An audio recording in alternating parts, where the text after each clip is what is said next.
contohnya seperti ini.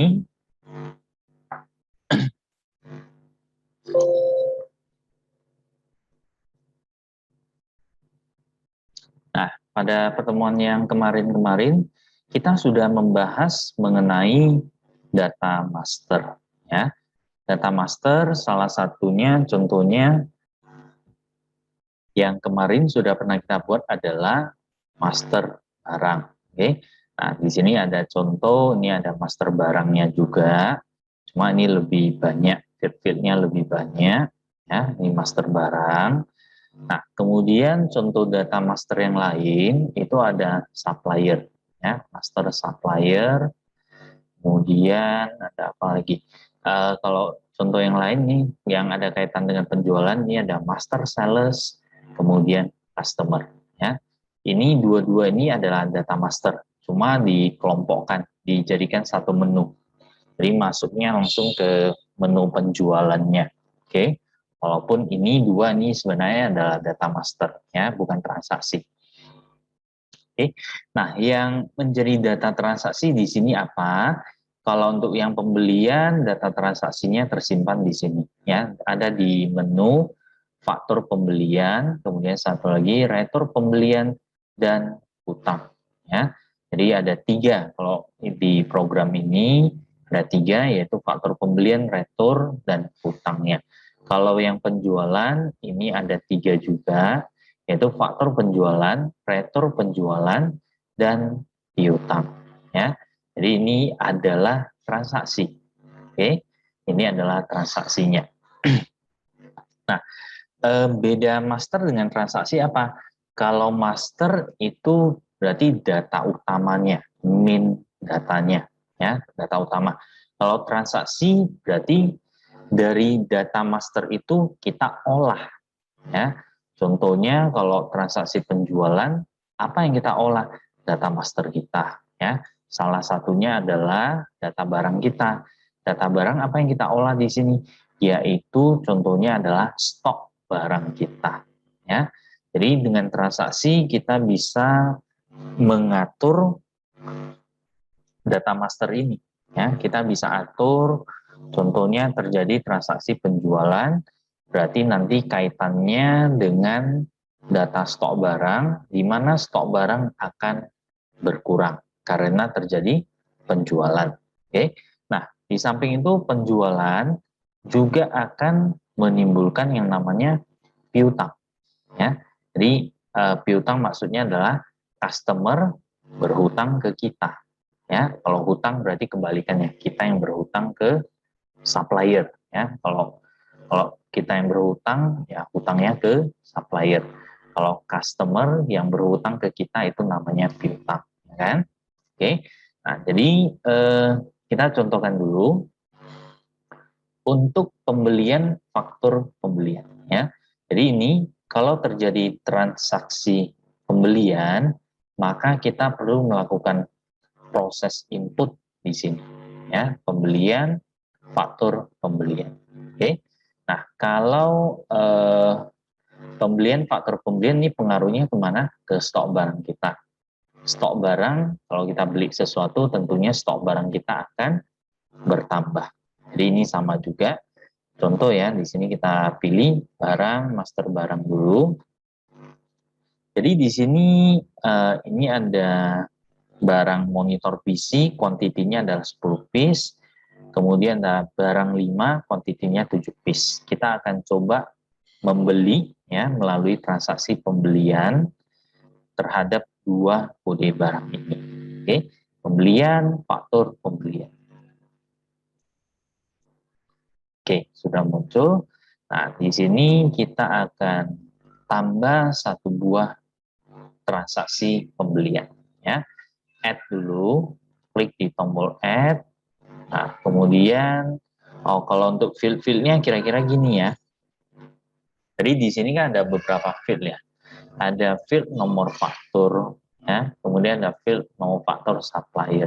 Jadi bedanya nomor faktur dengan nomor faktur supplier, kalau field nomor faktur ini adalah kode untuk kita sendiri, ya.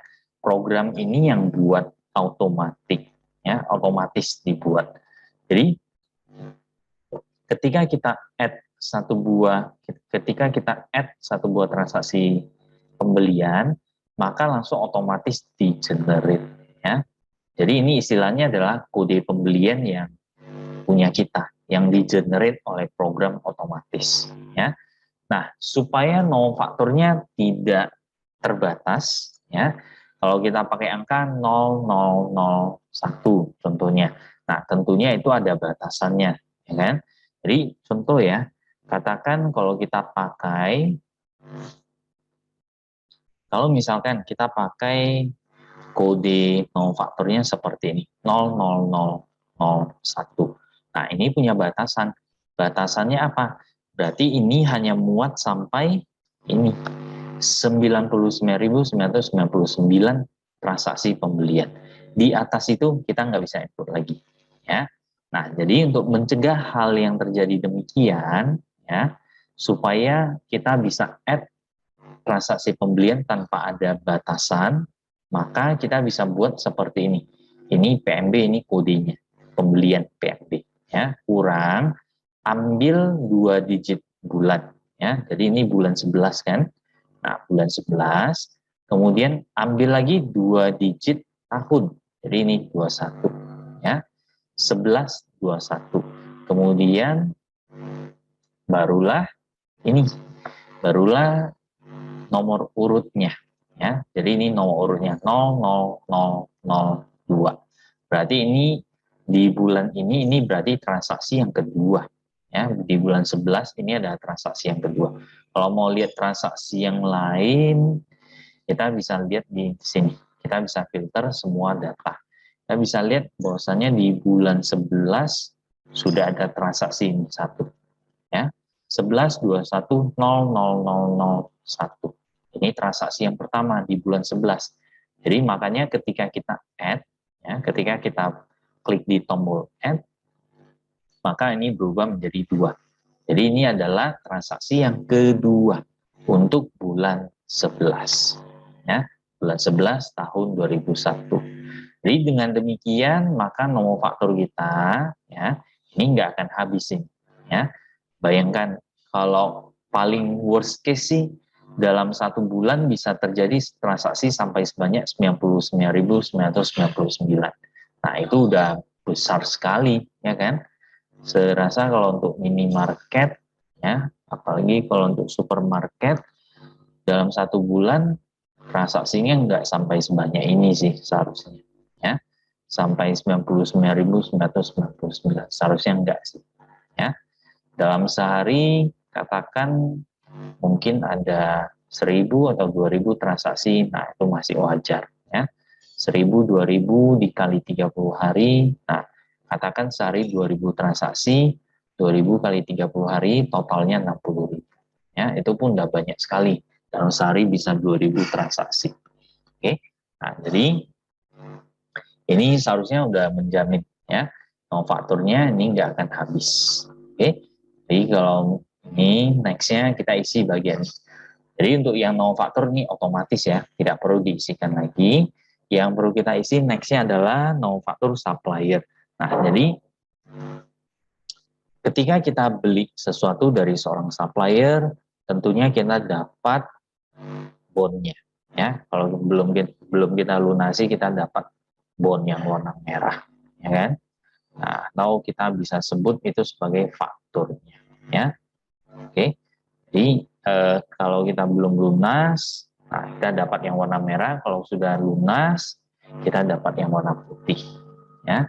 Nah, biasanya kan bond ada rangkap 3 kan, putih, merah, kuning, ya kan. Nah, kalau belum lunas, kasih bond merah, ya. Kalau sudah lunas, kita dapat bond yang warna putih. Kuning untuk apa? Kuning untuk pertinggal untuk suppliernya sendiri, ya. Oke. Nah, biasanya yang diberikan oleh supplier itu terdapat nomornya, ya. Dia kasih kita bond atau faktur, biasanya nomor fakturnya ada nomornya juga, ya kan. Nah, nomor fakturnya itu bisa kita input di sini, ya. Contoh dari supplier kita dapat nomor fakturnya seperti ini. Nah, 0,0029 contoh aja ya. Kita dapat 0 faktor yang seperti ini. Ya, kita input di sini ya. Ini adalah 0 faktor yang diberikan oleh supplier. Oke. Nah, muncul pertanyaan, kenapa kok enggak kita isikan di 0 faktor di sini aja? Ya, ini enggak usah jadikan auto, langsung isi 0 faktor supplier ke sini. Nah, masalahnya adalah supplier bukan cuma satu orang, ya, bukan cuma satu supplier aja, ya. Satu toko itu pasti punya banyak suppliernya, lebih dari satu, ya. Bisa dipastikan suppliernya lebih dari satu umumnya, ya kan? Nah, jadi kalau misalkan supplier A kasih nomor bondnya, supplier A dia kasih kamu bondnya nomornya ini, kan? Nah, supplier B rupanya nomor bondnya juga sama. Ada kemungkinan seperti itu? Ada, ya. Bisa aja nomor supplier A dengan nomor bond supplier B itu sama persis. Nah, jadi kalau kita langsung input di sini, ya, kita langsung input di sini, problemnya adalah nomor bondnya menjadi sama. Nah, itu tentunya kurang bagus programming, ya. Input kita jadinya nggak bagus, ya. Di data kita itu menjadi tidak bagus. Oke, apa tidak bagus? Karena satu nomor bond suppliernya kok ada 2 orang nih, atau 2 toko. Terus satu nomor bond barangnya juga beda-beda, ya. Kita beli dari supplier ini barang ini, kita beli lagi dari supplier lain barang yang berbeda. Nah, itu tentunya ini jadi konflik, ya. Jadi datanya jadi konflik. Nah, makanya di sini disediakan satu kolom lagi yaitu nomor faktur supplier, ya. Itu tujuannya. Oke. Nah, kemudian di sini ini ada tanggal. Tanggal di sini adalah tanggal transaksi, ya. Tanggal kita melakukan transaksi. Jadi inputnya di bagian sini. Oke, tanggal transaksi. Nah, next kemudian ada ini kode supplier, ya. Suppliernya siapa? Nah, kita masukkan di sini nantinya. Oke. Nah, cara pengisiannya cukup gampang. Cukup kita tekan tombol enter, nanti muncul semua supplier, ya. Contoh kita belinya dari supplier ini, toko 1, ya. Nah, langsung terambil. Oke. Begitu kita enter, nah, langsung terambil. Nah, seperti ini. Oke. Ya. Nah, next kita beli barang apa saja. Nah, contoh kita mau beli ini, 2 ini, ya, monitor PC dan barang 5. Nah, kita input di sini, cukup tekan tombol enter, nah, langsung muncul list barangnya di sini. Jadi yang mau kita beli kan yang satu ini, monitor PC. Nah, kita mau beli 5 piece, ya. Ini yang satuan dolar abaikan saja. Ini karena regional settingnya sedang di setting ke ke dolar, ya. Tinggal kita ganti aja sebenarnya regional setting. Oke. Jadi B004 kita beli 5 piece add. Nah, ini langsung otomatis terhitung subtotal, ya. 12 kali 5 60.000. Oke. Next, kita beli lagi yang ini, barang 5. Kita beli 20 piece. Nah, di sini ada tambahan sih, diskon, ya. Mana tahu barangnya ada diskon, kita masukkan. Diskonnya pakai persen. Nah, 10% sebetulnya. Berarti per piece diskonnya adalah 1.000, 9.000 berarti, ya. Tadi subtotalnya adalah 180.000. Oke, kita add. Oke. Nah, anggap transaksi pembelian di sini sudah selesai, ya. Anggaplah sudah selesai, kita melakukan transaksi pembelian di sini, ya. Nah, kemudian di sini langsung otomatis terhitung berapa banyak item. Oke, kemudian total kuantitinya berapa. Oke. Nah, jadi di sini ada apa ya? Banyak item, total quantity ini langsung otomatis dihitung, ya. Langsung otomatis terhitung. Jadi di sini kan ada 2 item, ya. 1, 2, ya. Ada 2 item. Jadi di sini langsung otomatis terhitung, itemnya 2, total quantity. Total quantity maksudnya adalah sum dari quantity belinya. Ya. Jadi 20 tambah 5, 25. Oke. Kemudian program juga akan otomatis menghitung subtotalnya, totalnya. Ya. Total dari kolom subtotal 180.000 tambah 60.000. Subtotalnya adalah 240.000. Ya. Kalau subtotal berarti per baris ya. Satu baris ini subtotalnya sekian. Satu baris ini subtotalnya sekian. Kalau total berarti jumlah totalnya keseluruhan. Jumlah dari subtotal secara keseluruhan. Oke. Jadi di sini 240.000 ya. Nah, sudah terhitung. Oke. Nah, kita simpan, save. Nah, sebelum simpan di sini ada diminta tentukan jenis pembayaran ya. Jadi ini kan kita belum tentukan di sini ya. Jenis pembayarannya pakai metode apa? Nah, di sini ada 2 metode. Yang pertama kita bisa menggunakan cash ya, ini cash. Yang kedua kita bisa menggunakan kredit. Oke, jadi ada cash, satu lagi adalah kredit. Oke.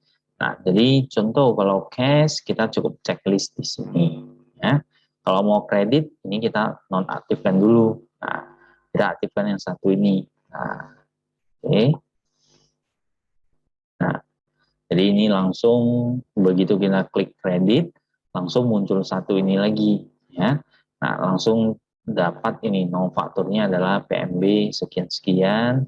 Total harganya adalah 240.000. DP-nya 0, sisanya 240.000. Kemudian tanggal penagihan adalah di tanggal ini ya.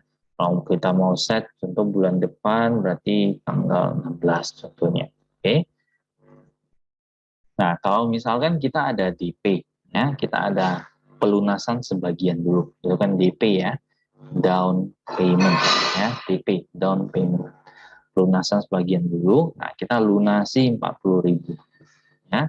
Jadi otomatis nanti di sini tersisa adalah 200.000 ya. Jadi kita bayar 40.000, sisanya adalah 200.000. Oke, save. Nah, di bawah nanti ada tambahan lagi keterangan seperti ini. Ya, ada keterangannya lagi. Jenis pembayaran kredit, pembayaran atau DP-nya adalah 40.000, sisanya 200.000. Oke. Nah, kalau sudah selesai transaksi ini kita simpan atau save. Oke. Nah, setelah kita save maka selesailah satu transaksi. Ya, cukup gampang saya rasa. Kalau untuk melakukan transaksi yang seperti ini, cara inputnya sangat gampang kalau seperti ini. Ya. Nah, kita lihat apakah pembelian berarti kaitannya ke stok barang ya, stok barang akan bertambah. Jadi di sini kita beli 5 piece, ini kita beli 20 piece ya. Nah, kita kembali ke ini stok barang, kita lihat di sini. Nah, ini belum terupdate ya. Kita perlu refresh data kita dulu. Jadi di sini ini awalnya 10 ya. Kita beli 5 berarti seharusnya nanti setelah kita refresh ini menjadi 15. Ini kita beli 20, ini awalnya 7, berarti setelah refresh seharusnya menjadi 27. Kita coba refresh, ini 15, ini 27 ya. Kita coba tes, refresh. Nah, bertambah ya. Stoknya langsung bertambah. Oke, bertambah sesuai dengan quantity beli di sini. Ya, kita beli berapa, langsung otomatis ditambahkan ke quantity kita. Oke. Nah, next. Jadi untuk transaksi pembelian sudah selesai, ya, sudah berhasil melakukan transaksi pembelian. Oke. Nah, ini contoh yang transaksi pembelian, ya. Kalau yang transaksi penjualan berarti kebalikannya. Contoh, kita input yang penjualan, ya. Nah, kita add dulu. Caranya sama seperti yang tadi, cuman di penjualan kalau yang pembelian berarti menggunakan kode supplier. Kalau yang di penjualan menggunakan kode customer dan kode sales. Ya, bedanya di sini aja sih. Ya. Dan satu lagi, transaksi penjualan mengurangi stok barang. Ya. Jadi stok barangnya nanti akan berkurang. Jadi contoh di sini kita akan jual ini sebanyak 10 piece, ini sebanyak 10 piece juga. Ya, kita coba tes. Kode customer kita cukup enter di sini. Customernya siapa? Input di sini. Ya, oh customernya sini. Input. Nah, jadi di sini ada satu tambahan fitur lagi. Terdapat piutang dari customer ini sebesar 113.000 yang sudah jatuh tempo dan belum dilunasi. Ya, jadi ini semacam reminder ya, semacam apalah kita buat reminder masih mau jual barang untuk customer ini tidak. Soalnya dia masih ada piutang sebesar 113.000 yang sudah jatuh tempo dan belum dilunasi. Ya, masih mau nggak jual barang ke dia? Nah, jadi kalau masih mau kita jawab yes saja. Oh, sorry, kalau kita masih mau jual barang ke customer ini kita jawab no. Ya, apakah Anda ingin membatalkan transaksi ini? No, kita jawab. Ya, nah query sales, salesnya apa? Siapa yang jual barang ini ke customer ini? Salesnya siapa? Nah, sales 2 contoh. Oke. Nah, query barang, tekan enter. Kita jual yang satu nih, monitor PC awalnya 15 piece, kita jual sebanyak 5 piece. Ya, atau 10 lah ya. Kita jual sebanyak 10, add. Nah, kemudian kita jual lagi yang barang 5 sebanyak 10 piece juga. Add, tambah. Oke. Nah, jadi di sini sudah terhitung ya. Banyak item, ada 2 item. Ya. Total quantity 10 plus 10, 20. Ya. Total harganya adalah ini ditotalkan 150 tambah 150.000 ya 300.000. Oke. Nah, untuk pembayaran pakai sistem apa? Mau cash atau kredit? Nah, contoh yang satu ini kita cash ya. Nah, save. Selesailah transaksi penjualan. Ya, sudah selesai transaksi penjualan ini. Nah, kita lihat efeknya di sini ya. Tadi terjual 10 piece, 10 piece. Berarti ini menjadi 5, ini menjadi 17. Ya, ingat kalau transaksi penjualan berarti dia mengurangi stok barang. Oke. Nah, kita refresh di stok barang kita. Nah, udah berkurang ya. Berkurang 10 piece, berkurang 10 piece. Oke, tadi awalnya 15, ini tadi awalnya adalah 27. Ya. Nah, jadi kira-kira seperti inilah transaksi pembelian dan transaksi penjualannya. Ya. Oke, nah, sampai di sini ada yang kurang paham nggak mengenai transaksi? Ininya kalau transaksi namanya juga transaksi, berarti ada terjadi, kalau penjualan berarti terjadi pengurangan stok. Ya, kalau pembelian berarti terjadi penambahan stok. Nah, intinya kalau transaksi ini biasanya ada pengaruh ke data master kita. Ya, oke. Nah, bisa dipahami sampai di sini. Nah, moga-moga bisa. Oke, kita lanjutkan ke pembahasan mengenai perancangan tabelnya dulu. Ya, kita akan merancang tabelnya dulu. Jadi di bagian server name kita connect nih seperti biasa ya, SQL Server kita connect dulu.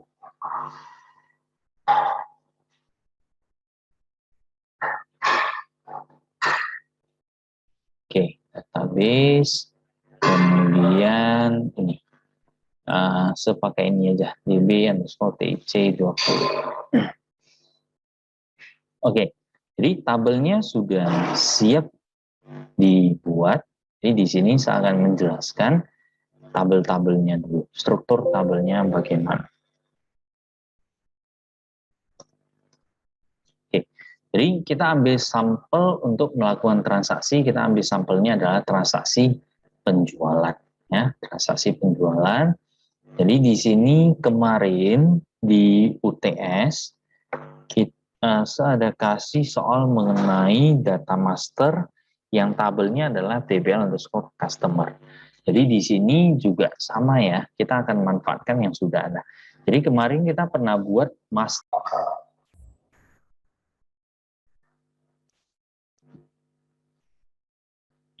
Kita lanjutkan kembali. Nah, kemarin di UTS sudah pernah di UTS ada diminta untuk membuat master customer, ya kan? Nah, jadi kita akan manfaatkan yang sudah ada, yaitu master customer dan satu lagi master barang. Strukturnya masih sama ya, jadi sama seperti yang UTS kemarin. Jadi strukturnya seperti ini, kode customer, nama, alamat, dan sebagainya masih sama. Nah, jadi di sini ada penambahan dua buah tabel. Ya. Tabel yang pertama adalah TBL underscore penjualan header, dan satu lagi adalah TBL underscore penjualan detail. Oke, jadi di sini kita akan membuat untuk transaksi penjualan, tabelnya harus di-split jadi dua. Ya. Nah, kenapa, mungkin pertanyaannya, kenapa harus di-split jadi dua tabel? Kok nggak buat dalam satu tabel saja? Nah, tentunya ada alasannya. Jadi, ini di penjualan, ya, kamu belanja di satu minimarket, ya, atau belanja di swalayan dan sebagainya. Nah, bondnya kan sistemnya print ya. Nah, begitu di print, nah print bayar, ya, kamu dapat bond. Nah, bondnya itu tentunya ada nomor bondnya atau kode, nomor fakturnya atau apalah sebutannya ya. Nomor bond, nomor penjualan dan sebagainya sama aja. Oke. Nah, dalam satu faktur itu ya atau dalam satu bond itu biasanya kan bisa muat beberapa barang ya. Mau 10 barang, 20 barang ya. Semua bisa ya. Mau ratusan jenisnya kamu beli belanja. Nah, itu semua tergabung dalam satu kode bond. Betul ya? Nah, jadi kalau misalkan ya, kalau misalkan untuk yang form penjualan ini ya, kita buat perancangan tabelnya satu tabel. Efeknya apa? Efeknya adalah satu kode bond ya atau satu nomor bond itu hanya bisa untuk satu kode barang ya. Satu kode bond hanya bisa untuk menjual satu kode barang. Nah, tentunya itu cara yang salah, ya kan?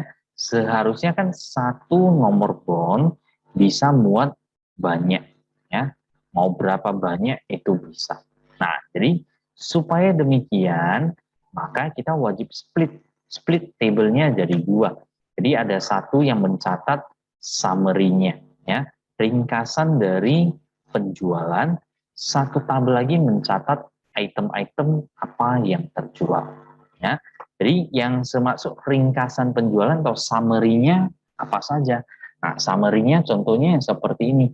Mau fakturnya berapa? Tanggal penjualannya tanggal berapa? Kode customer-nya siapa? Kode sales-nya siapa? Kemudian banyak item yang terjual berapa? Total quantity yang terjual berapa? Pembayarannya pakai cash atau kredit? Ya. Total harganya berapa? Nah, itulah summary-nya ya. Dari satu penjual ini summary-nya apa ya? Atau kita bisa sebut istilahnya adalah header-nya ya. Ringkasan header-nya. Oke. Nah, kemudian satu tabel lagi untuk mencatat nomor bond yang satu ini. Nomor bond satu ini menjual kode barang apa ya. Kode barangnya berapa, harga jualnya berapa, quantity jualnya berapa, ada diskon tidak, subtotalnya berapa. Nah, itu nanti kita sebut sebagai detailnya. Ya. Jadi ada dua table ya nanti ya. Satu tabel untuk mencatat summary-nya. Ya, summary dari transaksi penjualan.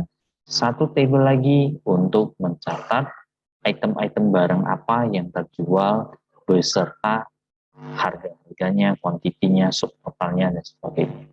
Ya. Nah, jadi di sini sudah sebuat dua tabel. Jadi tabel yang pertama adalah TB underscore penjualan header. Inilah tabel yang berfungsi sebagai summary, ya, summary dari sebuah penjualan. Oke, jadi ada field seperti ini: kode penjualan, tanggal penjualan, kode customer, kode sales tidak masukkan dulu karena kita belum punya masternya, ya kan? Kita cuma punya master customer.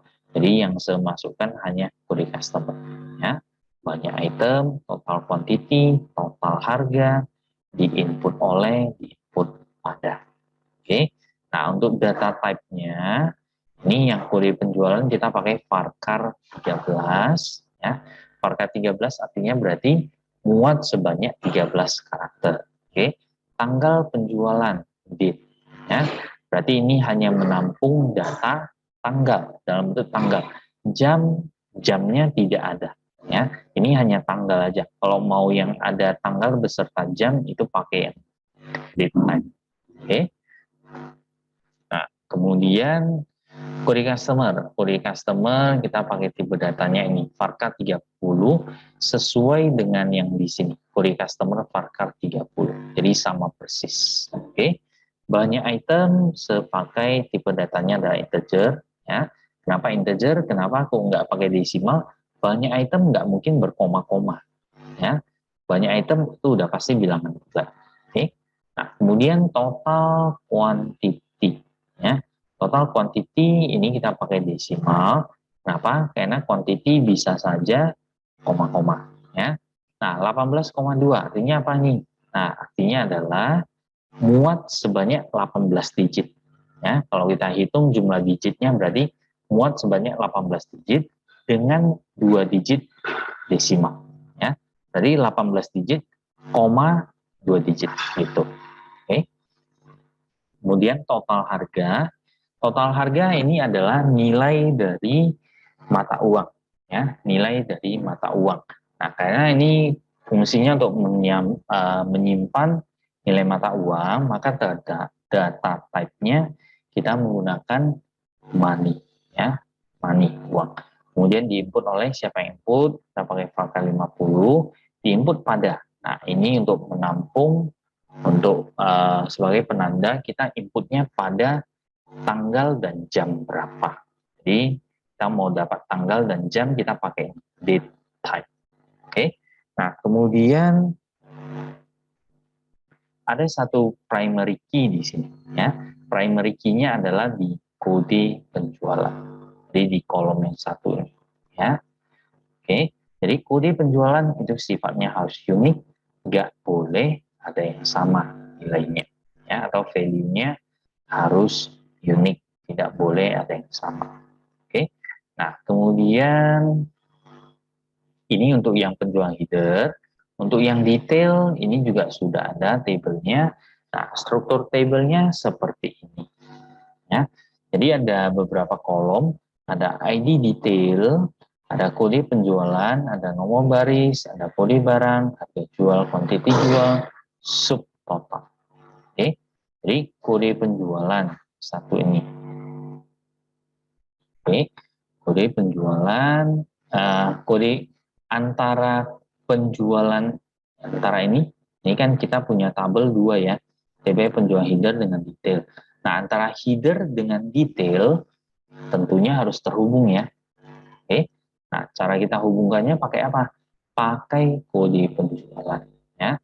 Di kolom di tabel TB penjualan header ada kolom kode penjualan. Di tabel TB penjualan detail juga ada kolom kode penjualan. Jadi inilah penghubungnya nanti, ya. Inilah yang berfungsi sebagai penghubung. Oke. Kemudian ini ada di sini ada nomor baris. Nomor baris di sini untuk mencatat ini, yang ini nomornya, ya. Nomor baris keberapa ini? Nah, ini untuk mencatat nomor baris. Kemudian ada kolom kode barang, ya, untuk mencatat kode barang apa yang kita jual. Kemudian ada mencatat harga jual, ya, harga jualnya juga kita catat. Kemudian kita mencatat quantity jualnya berapa, subtotalnya berapa. Untuk diskon tidak perlu, ya. Yang tadi saya cuma contohkan saja. Oke, jadi ini untuk kolom-kolom yang ada pada tabel TBL underscore penjualan detail. Nah, di sini ditambahkan satu kolom tambahan, yaitu ID detail. ini bertindak sebagai primary key. Ya. Jadi sebaiknya dalam satu tabel sebaiknya ada satu buah primary key. Ya. Nah, kalau misalkan kondisi yang seperti ini, sebenarnya bisa saja kita tidak buat tambah, kita tidak perlu tambah satu kolom. Ya. Contoh ya, di sini saya hapus, oke, delete. Nah, yang dijadikan primary key ada dua kolom di sini, yaitu ini. Ini kita set pick. Nah, jadi ada dua kolom yang menjadi primary key sebenarnya. Kalau kita tidak mau tambah satu kolom yang kita jadikan PK, maka kita buat aja seperti ini. Nah, kenapa kok dua kolom jadi PK? Kan? Kenapa seperti ini? Nah, jadi alasannya gini, kode penjualan dengan kode barang ini jadi PK, berarti satu kode penjualan bisa beberapa kode barang. Ya. Ini artinya kita set dua kolom berarti menjadi satu kode penjualan bisa input beberapa kode barang. Ya. Jadi contoh kode penjualan, katakanlah kode penjualan kita seperti ini. PNC 11.1.0.0.1 contohnya, ya misalnya. Nah, kita input lagi kode barangnya B0001 contohnya, ya. Ini kode penjualan kita, ini kode barang kita. Nah, karena kita set dua kolom ini primary key, maka efeknya adalah seperti ini. Nah, ini bisa, ya, ini bisa input. Nah, kita bisa input ke kolomnya seperti ini. PNJ sekian-sekian, PNJ sekian-sekian, PNJ sekian-sekian. Nah, kemudian kode barangnya sekian. Tapi kita tidak bisa input lagi seperti ini. Contoh ya, kita input satu baris lagi, kita input ini lagi. Bisa? Tidak bisa. Kenapa? Karena sudah ada yang sama persis. Kode penjualan ini, kode barang ini sama persis. Nah, ini tidak bisa. Memang secara program, secara faktur kan benar ya. Kita udah beli satu barang, ya. Katakanlah barangnya adalah gelas atau cangkir dengan spek ini. Nah, kemudian kita input, nah, katakanlah yang satu, ya. Nah, rupanya input lagi. Nah, rupanya masih ada gelas atau gelas dengan spek yang sama. Kita input lagi seperti ini. Nah, apakah boleh? Tentu tidak boleh. Secara data ini jadinya kan kurang bagus kan, ya. Secara data ini jadinya kurang bagus. Seharusnya kalau kita input lagi, berarti yang kita perbaiki adalah kuantitinya, ya, bukan kita double kan di sini. Ya, ini kan jadi double. Nah, seharusnya adalah kuantitinya yang kita perbaiki. Nah, contoh di sini kita udah input quantity 1, ini quantity 1 lagi. Berarti otomatis ini menjadi kuantitinya 2, ini tidak perlu lagi. Ya. Jadi, pernah mungkin kamu lihat di supermarket pakai sistem scan kan? Dia scan. Nah, contoh beli Indomie 10 bungkus. Nah, scan. Dia ketik quantity 10, scan satu kali. Berarti langsung otomatis masuk 10 bungkus Indomie kaldu ayam contohnya. Nah, rupanya ada ketinggalan satu bungkus. Ya, ketinggalan lagi satu bungkus. Nah, satu bungkusnya dia sistemnya adalah dia scan lagi. Nah, otomatis mengupdate quantity yang tadi, yang 10 bungkus menjadi 11 bertambah 1. Ya. Jadi sistemnya ya kurang lebih seperti ini juga. Ya. Jadi yang kita update adalah untuk quantity barang yang sudah ada, kita update adalah kuantitinya, bukan kita tambah baris di sini. Ya, bukan kita menambahkan baris lagi. Oke, nah kira-kira gitu. Oke, nah jadi kalau kita nggak mau tambah satu kolom sebagai PK, nah tentukan kolom apa yang bisa kita set sebagai primary key. Dalam hal ini kita bisa set dua kolom ini sebagai primary key sekaligus. Oke, nah kita save, simpan.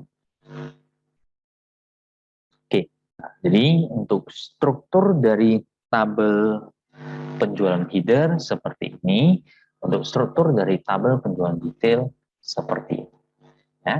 Nah, ada pertanyaan atau ada yang kurang jelaskah sampai di sini? Transaksi penjualan yang kita buat ada transaksi penjualan.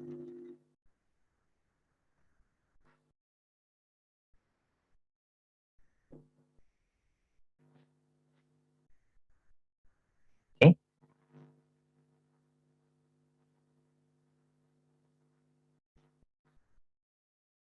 Oke. Nah, kalau tidak ada pertanyaan, kita lanjutkan ke perancangan formnya. Ya. Kita akan merancang formnya dulu. Nah, untuk form sudah dirancang sih. Jadi di sini saya langsung kasih tunjuk aja, sudah ada.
Oke, tunggu dulu proses loading ini.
Nah, jadi tampilannya kurang lebih seperti ini, ya. Jadi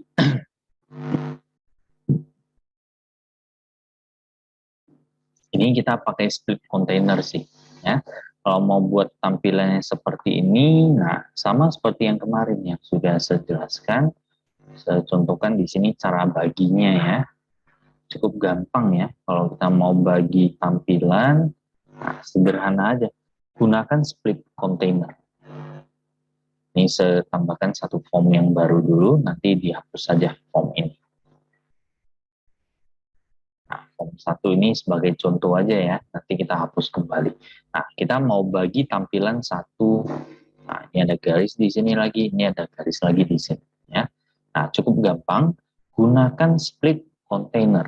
Di sini kita add dulu split container. Nah, ini yang pertama.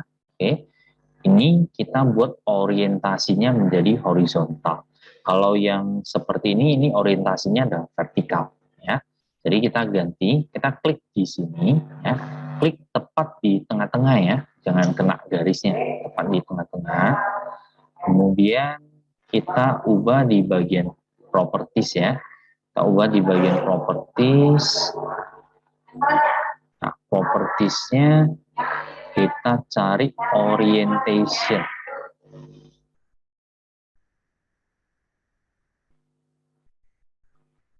Ini bagian orientation. Ini kan orientationnya adalah vertikal, ya. Ini yang tipe vertikal.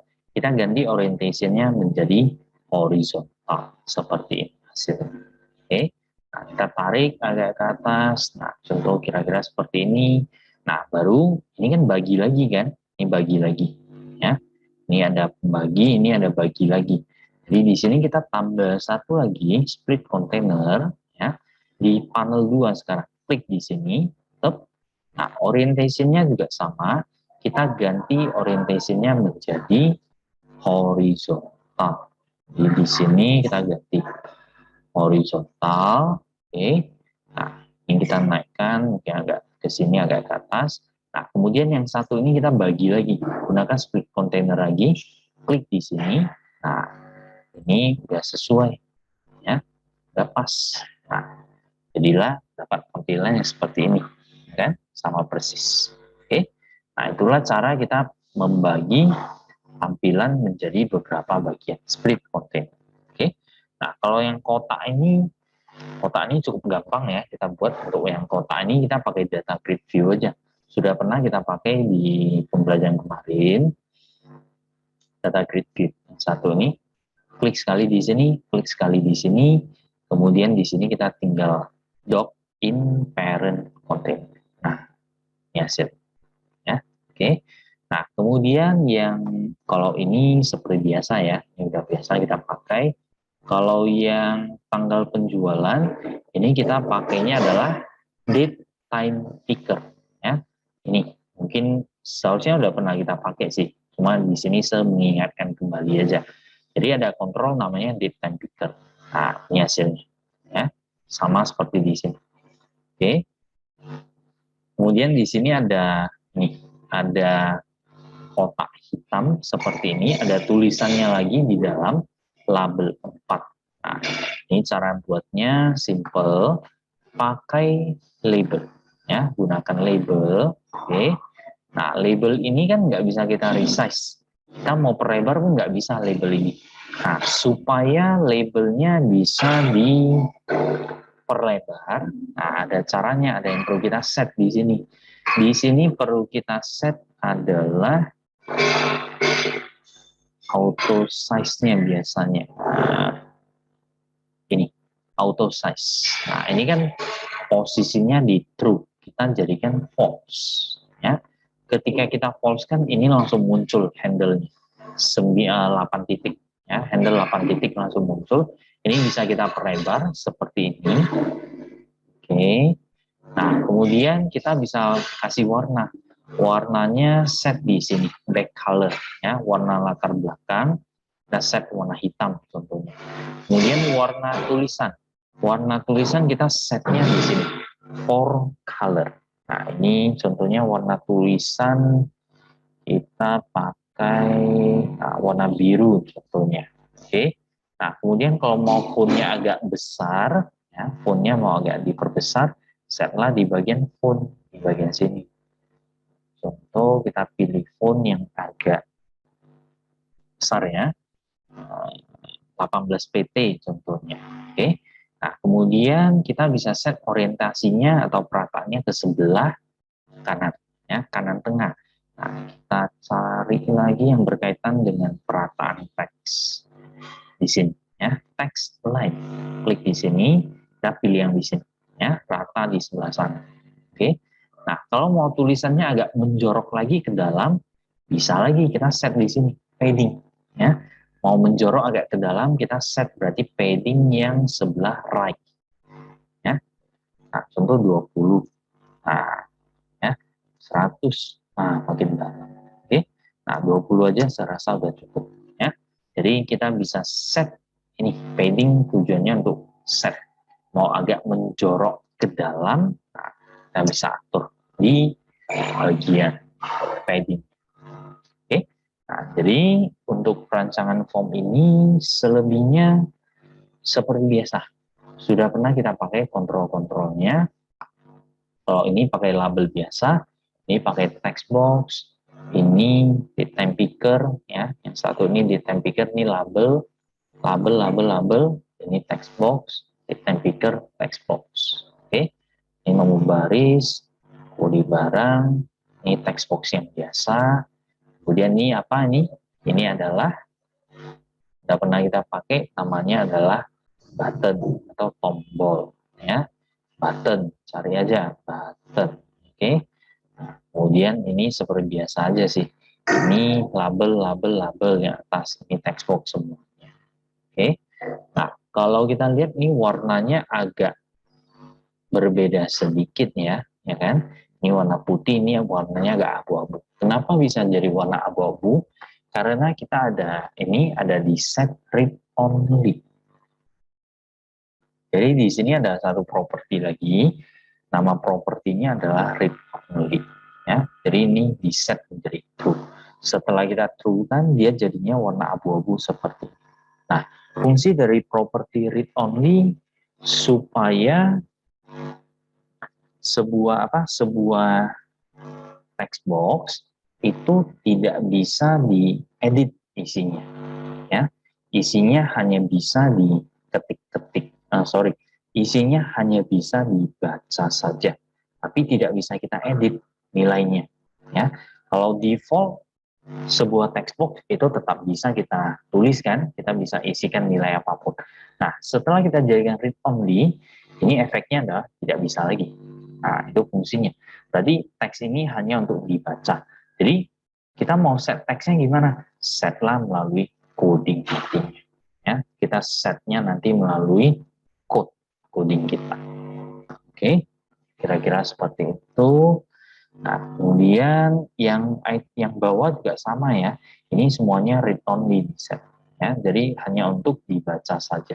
Karena untuk banyak item total quantity diinput pada ini semuanya ditentukan oleh sistem langsung. Banyak item ketika kita input barang langsung hitung ada berapa banyak item. Total quantity ketika kita input barang langsung otomatis kita hitung total quantity-nya berapa. Diinput oleh siapa yang input punya otomatis, diinput pada ambil jam dari sistem. Jadi user tidak perlu mengisi. Ya. Untuk yang ini, yang di sini tidak perlu diisikan oleh user lagi.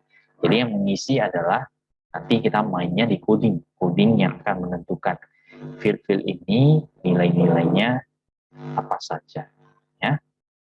Nah, setelah buat tampilan seperti ini, jangan lupa melakukan proses menamai ya, kasih name-nya ya, kasih name, berikan nama untuk kolom-kolom, untuk kontrol-kontrol yang ada kaitan dengan coding nantinya.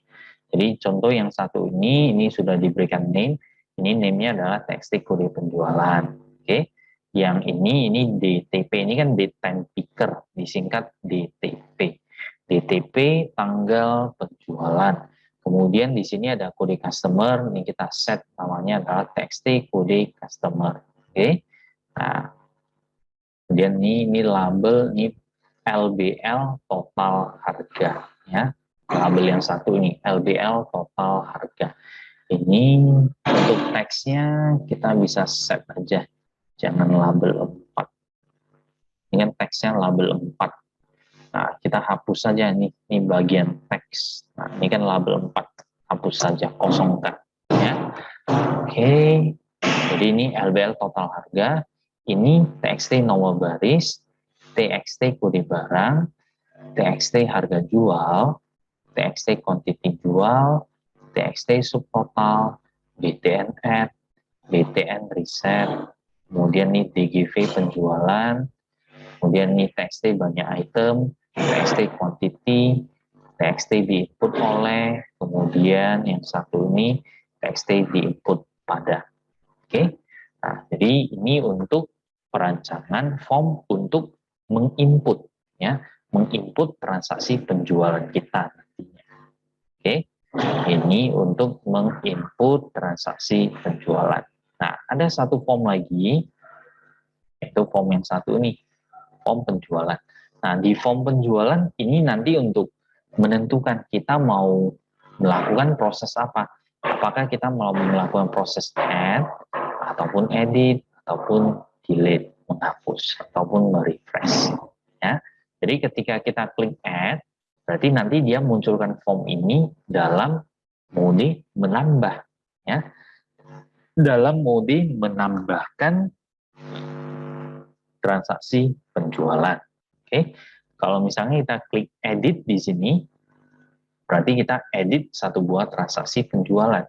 Kalau kita klik delete, berarti untuk menghapus sebuah transaksi penjualan.